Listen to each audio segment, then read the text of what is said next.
အားလုံးပဲမင်္ဂလာပါကျွန်တော်တို့စီတူပိုင်းပါJava အခြေခံသင်ခန်းစာအပိုင်း session ကိုကျွန်တော်သင်ကြားသွားပေးမယ်ဒီအခြေခံသင်ခန်းစာအပိုင်း session မှာကျွန်တော် class တွေနဲ့ object တွေအကြောင်းကိုကျွန်တော်အနည်းငယ်ထပ်ပြီးတော့ရှင်းပြခြင်းနဲ့အသေးစိတ်ပေါ့နော်အဲ့တော့ကျွန်တော်အခု class and object ဆိုပြီးတော့ကျွန်တော် project တစ်ခုဆောက်ထားတယ်အဲ့ project မှာ right click နှိပ်ပြီးတော့ကျွန်တော် class တစ်ခုစပြီးတည်ဆောက်လိုက်မယ် class ရဲ့နာမည်ကို app လို့ပေးလိုက်မယ်အဲ့လိုမျိုးပဲကျွန်တော်တို့နောက် class တစ်ခုထပ်ပြီးတည်ဆောက်မယ်ကျွန်တော်ဒီမှာ default package ဆိုပြီးတော့ကျွန်တော် package တစ်ခုပေါ်လာတယ်အဲ့ဒါဘာလို့လဲဆိုတော့ကျွန်တော်တို့က package ကိုကိုယ်တိုင်မတည်ဆောက်ထားလို့တကယ်မှဆို package ကိုယ်တိုင်နာမည်ပေးပြီးတည်ဆောက်ထားရဆိုရင်ကျွန်တော်ပေးပြီးတည်ဆောက်တဲ့ package ဒီနေရာမှာရောက်နေမှာဖြစ်တယ်ပုံမှန်ဆိုတော့ကျွန်တော်တို့က project ထဲမှာ package တွေခွဲပြီးတော့မှအဲ့ package ထဲမှာကျွန်တော်တို့ application Java file တွေ class file တွေကျွန်တော်တည်ဆောက်ရမှာဖြစ်တယ်အခုကတော့ကျွန်တော် default package နဲ့ပဲသုံးမယ်အဲ့ကျွန်တော်ဒီနေရာမှာ right click ထောက်မယ် newကျွန်တော်class နောက်တစ်ခုဟောဖြစ်မယ် student student ဆိုတဲ့ class ပေါ့နော်အဲ့တော့ကျွန်တော်ဒီမှာ student ဆိုတဲ့ class တစ်ခုရှိတယ် app ဆိုတဲ့ class တစ်ခုရှိတယ်အဲ့တော့ app class ထဲမှာကျွန်တော်တို့က main နော် main method တစ်ခုပါမယ် main method တစ်ခုကျွန်တော်ထည့်ပေးလိုက်မယ်okay ပြီးခါကျကျွန်တော်တို့က student class ထဲမှာကျတော့ကျွန်တော်အခုဘာမှမရေးရသေးဘူးเนาะအဲ့ဒါကြတော့ဒီ class ကြီးတစ်ခုရှိရဲအဲ့တော့ class ထဲမှာကျွန်တော်တို့ကပါမဲ့အစိတ်ပိုင်းတွေကပါနိုင်တဲ့အစိတ်ပိုင်းတွေကကြတော့ကျွန်တော်တို့ကclass တွေထဲမှာပါမလဲဆိုရင်ကျွန်တော်က data တွေပါမယ်နောက်တစ်ခုကကြတော့ method ဒီ method တွေပါမယ်เนาะ function လို့ခေါ်တဲ့ function function တွေပါလိမ့်မယ်เนาะအဲ့တော့ဒီ class ကြီးကိုဒီ student class ကြီးကိုကျွန်တော်တို့က object တစ်ခုအနေနဲ့ကျွန်တော်တို့မြင်ကြည့်အောင်ကျွန်တော်တို့ object တစ်ခုเนาะobject တစ်ခုအနေနဲ့မြင်ကြည့်တဲ့အခါကျရင် object တစ်ခုဆိုတာထားလိုက်တော့ကျွန်တော်တို့ရဲ့ပတ်ဝန်းကျင်မှာ object တွေရှိရယ်เนาะကျွန်တော်တို့ Java မှာ class တွေက object တွေပဲเนาะ Java မှာကျွန်တော်တို့ class file တွေတည်ဆောက်ရတယ်အဲ class file တွေက object တွေပဲနည်းနည်းရှုပ်သလားတော့မသိဘူးဥပမာ object ဆိုတာအရာဝတ္ထုတွေကိုကျွန်တော်တို့ပြောမယ်သက်ရှိသမဲ့ပေါ့เนาะဥပမာကျွန်တော် radio တစ်လုံးပေါ့เนาะ radio တစ်လုံးကိုကျွန်တော် object လို့ကျွန်တော်တို့ကသတ်မှတ်လိုက်တယ်ဆိုအဲ့ radio ထဲမှာဘာပါတော့အဲ့ radio ဆိုတဲ့ object ကြီးတစ်ခုထဲမှာဘာပါလဲဆိုရင်ကျွန်တော်တို့ကဟိုပါပေါ့เนาะအခြေအနေပေါ့เนาะ radio ဖွင့်ထားလားပိတ်ထားလားဆိုတဲ့အခြေအနေတွေပါလိမ့်မယ် okay အဲ့တော့ radio ဖွင့်ထားတယ်ပိတ်ထားတယ် line ဖမ်းမိနေလား line မမိနေဘူးလားဆိုတဲ့အခြေအနေတွေပါလိမ့်မယ်အတန်တာကြီးကျယ်နေရလားအတန်တာကြီးတိုးနေလားဆိုတဲ့အခြေအနေတွေပါလိမ့်မယ်ဒါအခြေအနေတွေပေါ့เนาะအဲ့လိုမျိုးအခြေအနေတွေကို state လို့ခေါ်တယ်အဲ့လို state တွေအပြင်ကျွန်တော်တို့ကဘာတွေပါသေးလဲဆိုရင်ခုနအတန်တအားကြီးတိုးနေရဆိုရင်အတန်ချဲ့တယ်အတန်ကျဲနေရဆိုရင်အတန်တိုးတယ်ပိတ်ထားရဆိုရင်ဖွင့်မယ်ဖွင့်ထားရဆိုရင်ပိတ်မယ်အဲ့ဒါတွေကြတော့ကျွန်တော်တို့ဖွင့်တာတွေပိတ်တာတွေကြတော့ function တွေလို့ခေါ်တယ်ခုနလိုအခြေအနေတွေကိုကြတော့ကျွန်တော်တို့က state လို့ခေါ်တယ်အဲ့တော့ကျွန်တော်တို့အဲ့လိုမျိုးပဲကျွန်တော်တို့ရဲ့software object တွေမှာလည်းဘာတွေပါလဲဆိုရင် data တွေပါမယ်အခြေအနေတွေပါမယ်ပြီးရင် function အလုပ်လုပ်မဲ့ function တွေပါမယ်ခုနကျွန်တော်တိုးတာတွေချဲ့တာတွေဆိုတော့ကျွန်တော်တို့ကအလုပ်လုပ်တယ်အဲ့တော့အဲ့အလုပ်လုပ်တဲ့ function တွေရောမပါဘူးလားဆိုရင်ပါမှာပေါ့နော်အဲ့တော့ကျွန်တော်တို့က Java application တွေရေးတဲ့ခါကျရင်အနည်းဆုံးတော့ function တစ်ခု method တစ်ခုကပါမှာဖြစ်မယ်အဲ့တော့ Java မှာကျတော့ method လို့ခေါ်တယ်တခြားဘာသာရပ်တွေမှာ programming ဘာသာရပ်တွေမှာကျတော့ function လို့ခေါ်တယ်အဲ့တော့ဒါအခေါ်အဝေါ်ပဲဖြစ်တဲ့အတွက်ကျွန်တော်တားကြီးတော့ထပ်ပြီးမရှင်းပြချင်ဘူးအဲ့တော့ကျွန်တော်ကတော့နောက်ပိုင်းဆိုရင်တော့မိတ်ဆွေတို့ method လို့ပဲသုံးသွားမယ်အဲ့တော့ကျွန်တော်တို့ method တွေရဲ့ data type တွေပါလိမ့်မယ် data တွေပါလိမ့်မယ်ဥပမာကျွန်တော်အခုဒီ student class မှာကျွန်တော် data တည်ဆောက်လိုက်တယ် public ဆိုပြီးတော့เนาะအဲ့တော့ဒီ public ရဲ့အဓိပ္ပာယ်ကိုကျွန်တော်နောက်ပိုင်းမှာရှင်းပြမယ်အခုလောလောဆယ်ဒီ public ကတခြား class တွေကနေခေါ်သုံးလို့ရတယ်ဆိုတဲ့အဓိပ္ပာယ်ပဲမှတ်ထားလိုက်ပါဦးpublic လို့ပြောလိုက်တာနဲ့အဲ့ဒီ variable ဖြစ်ဖြစ် method ပဲဖြစ်ဖြစ် class ပဲဖြစ်ဖြစ်တခြား class တွေကနေခေါ်ပြီးတော့သုံးလို့ရတယ်ပေါ့နော်အဲ့ဒီမှာကျွန်တော် string string နော် string name ဆိုပြီးပေးလိုက် variable တစ်ခုတည်ဆောက်မယ်အဲ့လိုမျိုးပဲကျွန်တော်ကနောက်တစ်ခုတည်ဆောက်မယ် public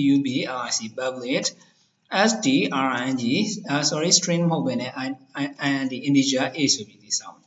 အဲ့ဒါကြောင့်ဒီ student ဆိုတဲ့ကျွန်တော် class ထဲမှာ name နဲ့ a ဆိုတဲ့ variable နှစ်ခုရှိရယ် name ဆိုတဲ့ variable ကကြတော့ string တန်ဖိုး a ဆိုတဲ့ variable က integer တန်ဖိုးအပြီးကကျွန်တော်ဒီထဲမှာကျွန်တော်က class တစ်ခုတည်ဆောက်မယ်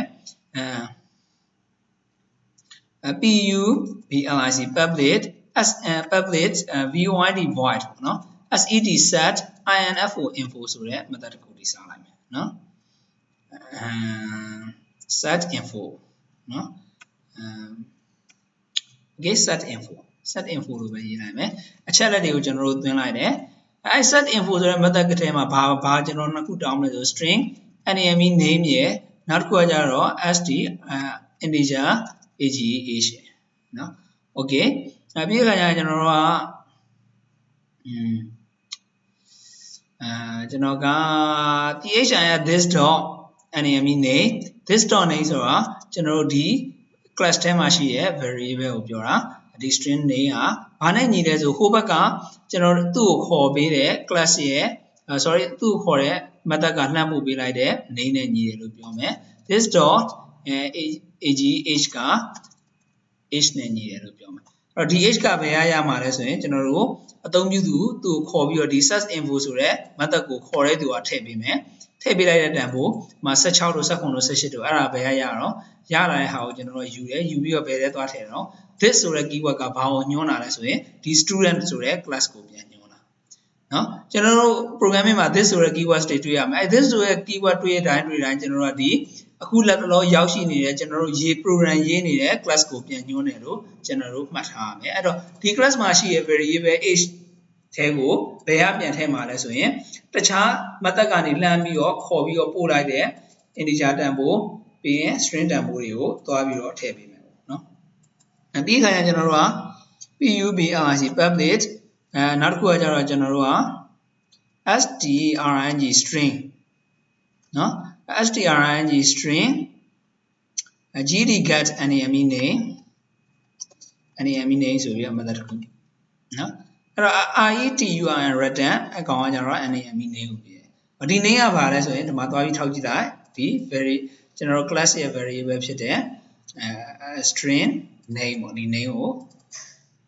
ပြောတာဖြစ်တယ်ဒီနေရာမှာကျွန်တော်တို့က void void လို့မရေးဘူးဘာကြောင့် void void လို့မရေးလဲဆို return ပြန်ဒီ method ကိုခေါ်တဲ့ခါကျရင်ခေါ်တဲ့လူကဘာတန်ဖိုးတစ်ခုရမှာလဲဆိုရင် string တန်ဖိုးတစ်ခု data type တစ်ခုရလာနိုင်မယ်အဲ string တန်ဖိုးကဘာတော့ကျွန်တော်တို့က name ဖြစ်ပါတယ်ဆိုပြီးတော့ return ပြန်ပြီးလိုက်တယ်เนาะအဲ့လိုမျိုးပဲကျွန်တော်တို့ကဒီမှာpublic public int int integer တန်ဖိုးပြန်มาဖြစ်တဲ့အတွက် return ပြန်มาဖြစ်တဲ့ int နောက်တစ်ခုကကျတော့ gd get age ပေါ့နော် age အဲ့လိုမျိုးပဲ get age ဆိုတဲ့ method ကိုခေါ်တဲ့လူက return data type တစ်ခုပြန်ရမယ်ဘာပြန်ရမလဲဆိုရင်ကျွန်တော် age ဆိုတဲ့ variable တစ်ခုပြန်ရမယ်အဲ့ age ရဲ့တန်ဖိုးကဒီပေါ်မှာရှိတဲ့ age တန်ဖိုးပေါ့နော် return age return okay အဲ့ဒါဆိုရင်ပြီးသွားပြီဆိုကျွန်တော်ကဒီဘက်ကနေလှမ်းပြီးတော့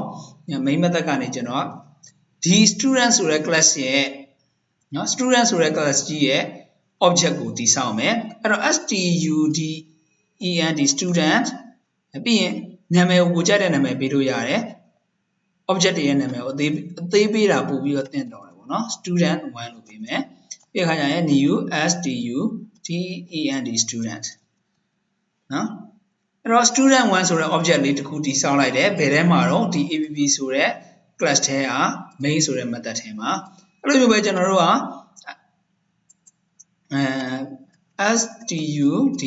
student student student 2နှစ်ခါတည်ဆောက်တယ် student အဲ့တော့ object နှစ်ခုရှိတယ် student 1နဲ့ student 2နှစ်ခုစလုံးကဘယ် class ကကိုစားပြုရလဲဆိုရင်ဒီ student class ကိုကိုစားပြုတဲ့ object တွေပဲအဲ့တော့ကျွန်တော်တို့ student 1ကိုကျွန်တော်တို့ဘယ်လိုပေးရလဲဆိုတော့ stu เนาะ student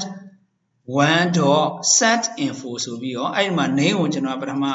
c2 လို့နာမည်ပေးလိုက်မယ် age ကိုကျတော့ကျွန်တော်က22လို့နာမည်ပေးလိုက်မယ်အဲ့လိုမျိုးပဲ student 2.set info set info မှာ name ကိုကျတော့ကျွန်တော်ကဘယ်လိုနာမည်ပေးမလဲဆိုရင်မောင်လို့နာမည်ပေးလိုက်မယ်မောင်ပြီးရင် age ကိုကျတော့ကျွန်တော်က16နှစ်လို့နာမည်ပေးလိုက်မယ်16လို့တန်ဖိုးပေးလိုက်မယ်เนาะ sorry 15တော့ဖြစ်တယ်16เนาะအဲ့တော့ကျွန်တော်တို့ကเนาะstudent ဆိုရဲ stu เนาะ sorry student ဆိုရဲ class တစ်ခုကိုနှစ်ယောက်စလုံးကခေါ်သုံးတာပဲ student 1ကလည်းဒီ student ဆိုရဲ class ရဲ့ object အနေနဲ့သုံးတယ် student 2ကလည်း student နဲ့ဆိုရဲ class ရဲ့ object new keyword နဲ့အဲ့ဒါပေမဲ့ student 1 set info က c2 တန်ဖိုးပေးတယ်ပြင်22အဲ့တော့ဒီ c2 ဆိုတဲ့တန်ဖိုးကဘယ်နေရာရောက်မှာဒီ name နေရာရောက်မယ်ပြီးရင်ဘယ်နေရာရောက်မှာဒီ name က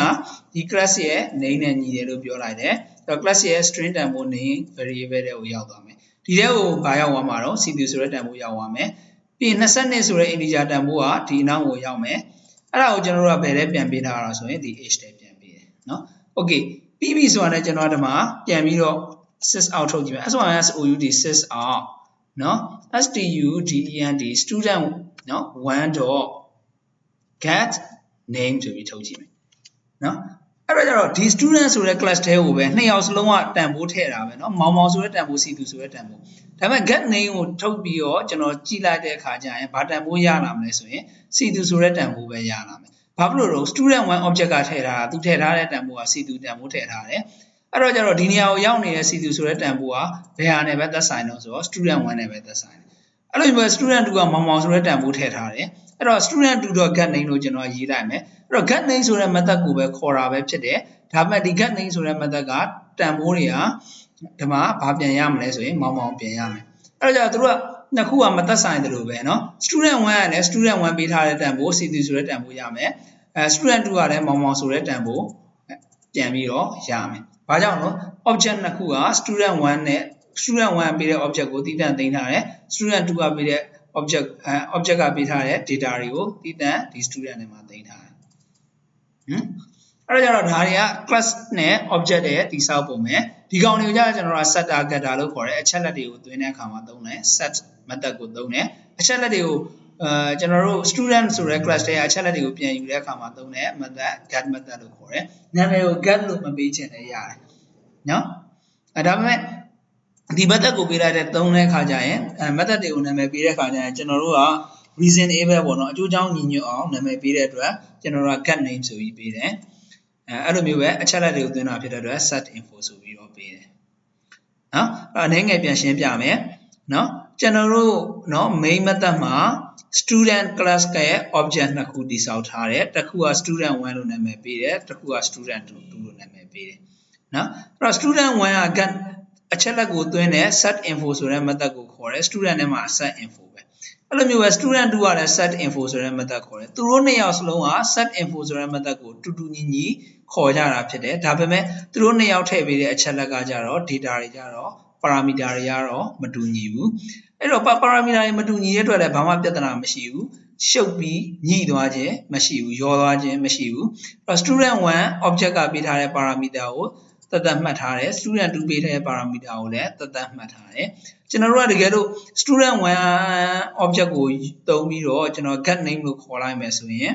နော်ဒီ age ဆိုတဲ့ name ဆိုတဲ့တန်ဖိုးကဘာဖြစ်မှာတော့ student 1ကဘာပေးထားတော့သူပေးခဲ့တာ c2 ဆိုတဲ့တန်ဖိုးပေးခဲ့တာဖြစ်တဲ့အတွက် c2 ဆိုတဲ့တန်ဖိုးရမှာဖြစ်တယ်တကယ်လို့ student 2 .get name လို့ပြောလိုက်တာ ਨੇ student 2ကဘာပေးခဲ့တာအောင်သူ name ကိုမောင်မောင်လို့ပေးခဲ့တဲ့တမှာနော်တော့ပြန် return ပြန်တဲ့ခါကျရင်မောင်မောင်ဆိုတဲ့တန်ဖိုးရမှာဖြစ်တယ်